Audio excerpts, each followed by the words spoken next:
Hello guys, आज जिस movie को एक्सप्लेन करने वाले हैं उसका नाम 616 विल्फोर्ड लेन है, जो 2021 में रिलीज हुई है। गाइस, ये काफी कमाल की मूवी है जिसमें एक बहुत ही बड़ा सस्पेंस छिपा है जो कि आपको मूवी के लास्ट में पता चलेगी, इसलिए मूवी को एंड तक जरूर देखिएगा। मूवी शुरू होती है एक फुटेज से जिसमें हम एक लड़की को देखते हैं जो एक गन लेता है और फिर अपने फैमिली को शूट करके खुद सुसाइड कर लेता है। इसके बाद मूवी में 6 महीने बाद की सीन दिखाया जाता है जहाँ हम एक फैमिली को देखते हैं जिसमें जिम अपनी वाइफ के साथ आखिरी वक्त बिताता है क्योंकि उसकी वाइफ रॉबिन को ब्रेस्ट कैंसर होती है और उसके पास कुछ वक्त ही बाकी थी। रॉबिन अपनी 2 डॉटर रैंडी और स्टेसी से भी बातें करती है और फिर उसका डेथ हो जाता है। स्टेसी अपनी मॉम की बहुत क्लोज थी, इसलिए वो अपने मॉम को खोकर काफी दुखी होती है। जिम अपनी डॉटर के साथ दूसरे टाउन में शिफ्ट होना चाहता था, पर शायद स्टेसी को ये बात पसंद नहीं होती, इसलिए वो डैड से नाराज हो जाती है। नेक्स्ट सीन में हम जिम को देखते हैं जो शायद अपनी फैमिली के लिए नया घर ढूंढ रहा होता है। उसकी मुलाकात ऑस्टिन से होती है जो एक प्रॉपर्टी डीलर थी। जिम उसे बताता है कि उसे एक घर की तलाश है, तो ऑस्टिन उसे एक सुंदर सा घर दिखाती है। जिम को वो घर काफी पसंद आता है, पर उसे लगता है ये उसके बजट से बाहर है, तो ऑस्टिन उसे उसकी प्राइस बताती है जो कि काफी कम थी घर के कंपैरिजन में। और ऑस्टिन ये भी बोलती है कि वो इसे एक अच्छे डील में दिला सकती है। फिर जिम उसे लेने को तैयार हो जाता है। नेक्स्ट डे जिम और उसकी डॉटर उस घर में आते हैं। रैंडी को वो घर काफी पसंद आती है, पर स्टेसी अभी भी अपनी मॉम को नहीं भुला पाई थी, जिससे वो थोड़ी सैड होती है। घर पे जिम को वेलकम करने के लिए उनके नेबर्स डेविड और जॉन आते हैं। डेविड बताते हैं कि उन्हें ये देखकर बहुत अच्छा लगा कि इस घर में काफी टाइम बाद कोई रहने आया है। फिर हम रैंडी और स्टेसी को पूल में एंजॉय करते हुए देखते हैं। जिम उन्हें एक साथ देखकर काफी खुश होता है। फिर रात को जिम टीवी देख रहा होता है। रैंडी रूम में म्यूजिक एंजॉय कर रही होती है। तभी हम स्टेसी को देखते हैं जो सोई हुई थी। वो अचानक से बेड से उठकर दरवाजे के पास जाकर खड़ी हो जाती है। तभी इधर रैंडी को विंडो पे किसी की परछाई दिखाई देती है, जिसको देखकर वो जोर से चीखती है। जिम आवाज सुनकर भागकर वहां आता है। रैंडी डैड को बताती है कि विंडो के पास कोई है।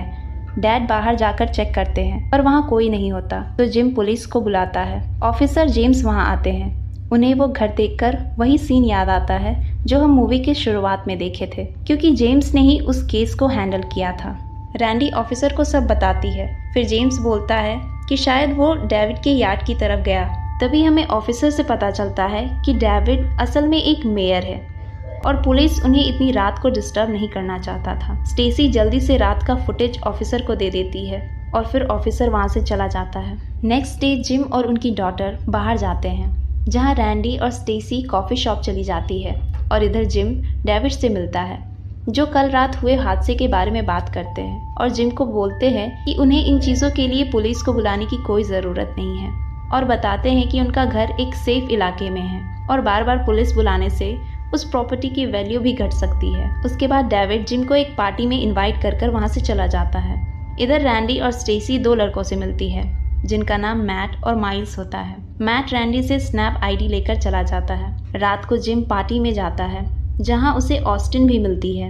इधर स्टेसी घर पर अकेली होती है और तभी उसे कुछ आवाज सुनाई देता है। जब वो चेक करने जाती है तो उसके रूम का दरवाजा जोर से उसके सामने ही बंद हो जाता है, जिससे वो भागकर नीचे आती है। वहाँ रैंडी और मैट आते हैं। स्टेसी उन्हें बताती है कि उसके रूम में कोई है, तो मैट एक स्टिक लेकर रूम में जाता है, पर वहाँ पर कोई नहीं होता। मैट बताता है कि शायद ये हवा की वजह से हुआ होगा। वो लोग डैड को कॉल करते हैं, पर जिम ऑस्टिन के साथ होता है। फिर कुछ देर बाद जिम घर आता है तो रैंडी जिम को रात की फुटेज दिखाती है, जिसे देखकर जिम भी बोलता है कि शायद ये हवा की वजह से ही हुआ होगा। तभी फुटेज में स्टेसी को देखते हैं जो फिर से अपने बेड से उठ जाती है और डोर के सामने खड़ी हो जाती है। जिम उसके पास जाता है और उसे आवाज देता है। तभी स्टेसी जोर से रोने लगती है। सुबह डैड स्टेसी को रात वाली फुटेज दिखाते हैं। स्टेसी बताती है कि उसे रात के बारे में कुछ भी याद नहीं। स्टेसी बोलती है यहाँ कुछ तो अजीब है, पर जिम ये बात नहीं मानता और फिर ये दोनों में बहस हो जाती है, जिससे स्टेसी रैंडी के साथ मैट और माइल्स के पास चले जाते हैं। ये सब यहाँ रात के बारे में ही बात कर रहे होते हैं। माइल्स को भी लगता है कि इस घर में कुछ तो अजीब है और फिर वो स्टेसी को कुछ बताने वाला होता है, पर मैट उसे रोक लेता है। उस रात फिर से कुछ पैरानॉर्मल चीजें होने लगती है। स्टेसी फिर से नींद में चलने लगती है और तभी इधर रैंडी का ब्लैंकेट अपने आप हट जाता है, जिससे रैंडी उठ जाती है। तभी दरवाज़ा फिर से अपने आप जोरों से बंद हो जाता है। रैंडी बहुत डर जाती है और चिल्लाने लगती है। डैड जल्दी से रैंडी के पास आते हैं। फिर दोनों स्टेसी को ढूंढने जाते हैं। स्टेसी रूम में नहीं होती तो सब उसे नीचे ढूंढते हैं। तभी रैंडी को स्टेसी मिलती है। रैंडी स्टेसी को आवाज़ देती है तो स्टेसी फिर से ज़ोर से चीखती है और रोने लगती है। अगले दिन जिम ये सारी फुटेज पुलिस को दिखाता है। पुलिस बताते हैं कि शायद ये स्टेसी के नींद में चलने की आदत है और वो ब्लैंकेट किसी ग्रेविटेशनल फोर्स की वजह से हटी होगी और डोर्स भी शायद हवा की वजह से बंद हुआ होगा। रैंडी और स्टेसी फिर से मैट से कोडी के बारे में पूछते हैं। वो बताता है कि कोडी वही लड़का है जो कुछ सालों पहले उसी घर में एक रात अपनी फैमिली और अपने आप को गन से शूट कर लिया था। स्टेसी शॉक हो जाती है। मैट ये बात छिपाया था क्योंकि वो नहीं चाहता कि सब इन बातों से डरे।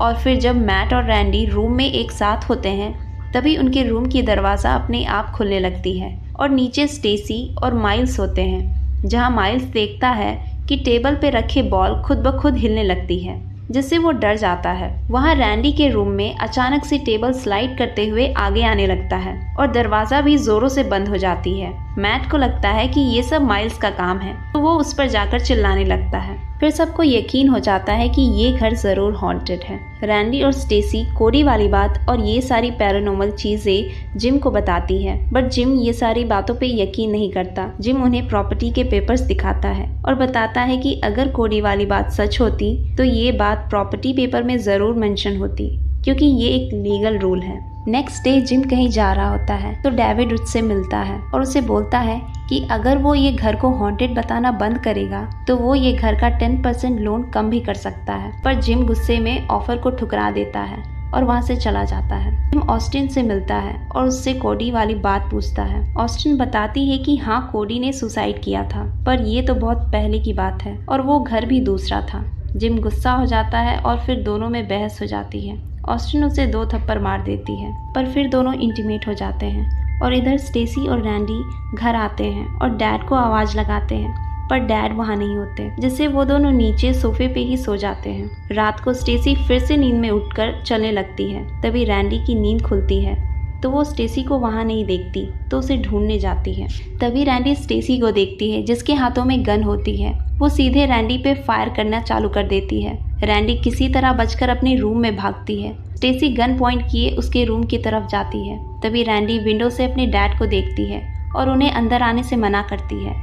तभी स्टेसी गन लेकर डोर के सामने खड़ी हो जाती और जैसे ही जिम डोर ओपन करता है वैसे ही स्टेसी फायर कर देती है, पर उससे पहले ही रैंडी स्टेसी को धक्का देकर दूसरी तरफ गिरा देती है और रैंडी फोन लेकर जल्दी से बाहर जाती है और कॉल लगाती है। इधर स्टेसी फिर से उठकर ऊपर जाने लगती है और अपने रूम में जाकर बेड पे जोर जोर से चीखने चिल्लाने लगती है। जिम उसके कमरे में आता है और किसी तरह स्टेसी को नीचे ले जाता है। तभी रूम में हमें एक परछाई दिखाया जाता है। जिम स्टेसी को नीचे रखकर डोर ओपन करने जाता है। तभी स्टेसी को फिर से कोई चीज़ खींच ले जाती है। जिम किसी तरह स्टेसी को बचाता है और आखिरकार घर के बाहर चला जाता है। फिर कुछ टाइम बाद वहाँ पे हम पुलिस को देखते हैं। तभी हमें 6 महीने बाद का सीन दिखाया जाता है, जहां हमें पता चलता है कि जिम ऑस्टिन पे केस कर दिया है और वो सब जज के पास होते हैं। जिम उन्हें कोडी की सुसाइड वाली वीडियो दिखाता है, जिससे कोर्ट ऑस्टिन को गुनहगार बताती है और जिम वो केस जीत जाता है, जिसमें जिम को $1 मिलियन भी मिलती है। तभी हम जिम को एक होटल में देखते हैं, जहां वो $1 मिलियन लिए रूम में एंटर करता है, जहां हमें इस मूवी की असली सच्चाई के बारे में पता चलती है। असल में जिम, रॉबिन, रैंडी और स्टेसी कोई एक फैमिली नहीं होते, वो सब एक गैंग थे और ये सारी प्लानिंग उन तीनों की होती है ताकि वो ऑस्टिन को फंसाकर उनसे वो रकम ले सके। ये लोग इसी तरह लोगों को फंसाकर उन्हें लूटते हैं और तो और उस घर में हुए पैरानॉर्मल चीजें भी इन्हीं की प्लानिंग होती है ताकि वो फुटेज से ऑस्टिन को फंसा सके और वो अपने मकसद में कामयाब भी हो जाते हैं और सब अपनी जीत को ड्रिंक के साथ एंजॉय करते हैं। जिम बताता है कि वो और रैंडी पेरिस जा रहे हैं। तभी नेक्स्ट सीन में हम स्टेसी को देखते हैं, जो अपनी मरी हुई मॉम रॉबिन से बात कर रही होती है और बताती है कि आपने जो बोला था मैंने वही किया। फिर हम देखते हैं होटल में रैंडी और जिम मरे हुए थे।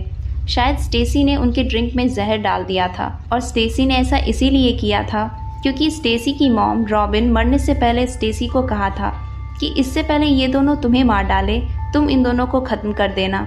और फिर स्टेसी सारा पैसा लेकर वहाँ से चली जाती है और ये मूवी यहीं ख़त्म हो जाती है। सो गाइस, अगर आपको ये मूवी पसंद आई हो तो वीडियो को लाइक कर देना और चैनल को सब्सक्राइब कर देना। Thank you.